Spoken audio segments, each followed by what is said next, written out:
முன்னொரு காலத்தில் மிகப்பெரிய காட்டில் ஒரு பெரிய மற்றும் அற்புதமான சிங்கம் வாழ்ந்து வந்தது. காட்டில் இருந்த அனைத்து விலங்குகளும் சிங்கத்தை கண்டு பெருமையும் பயமும் கொண்டன.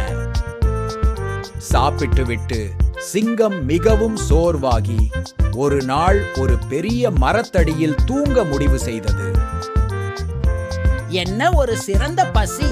தொடர்வதற்கு முன் கொஞ்சம் தூங்குவோம். சிங்கம் நிம்மதியாக தூங்கிக் கொண்டிருக்க அருகிலிருந்த ஒரு சிறிய எலி வந்தது.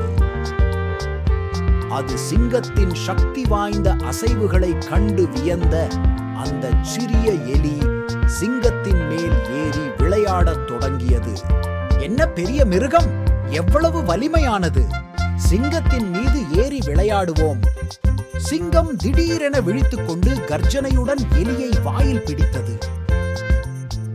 யாரப்பா நீ? இனி என்னை தொந்தரவு செய்யாதே.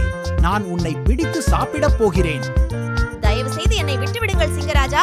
நான் உங்களுக்கு ஒரு நாள் உதவுவேன் என்று உறுதியாக நம்புகிறேன். நீ எனக்கு உதவுவே? சரி, உன்னோட துணிச்சல் பார்ப்பதற்காக உன்னை விட்டுறே.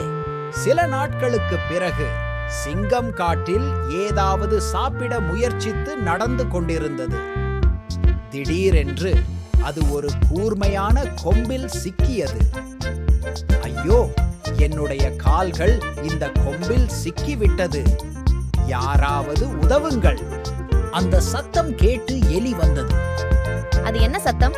சிங்கராஜா சிக்கிக் கொண்டது போல் இருக்கிறது. நான் சிங்கராஜாவை உதவ வேண்டும். எலி தனது நுண்ணிய பற்களால் கொம்பை கடித்தது. கொஞ்ச நேரத்திலேயே எலி கொம்பை முறித்து சிங்கத்தை விடுவித்தது.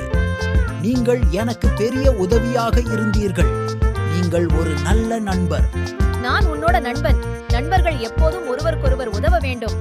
அப்போது சிங்கம் மற்றும் எலி நெருங்கிய நண்பர்களாகவும் அவர்கள் மறக்க முடியாத ஒரு வாழ்க்கையின் பாடத்தை உணர்ந்தனர். மற்றவர்களிடம் கருணை காட்டுங்கள். நாமும் சிறப்பு வாய்ந்தவர்கள் என்பதை மறந்து விடாதீர்கள். இந்த கதை உங்களுக்கு சொல்லும் பாடம் என்னவென்றால், சிறிய நபர்கள் கூட பெரியவர்களுக்கு உதவலாம்.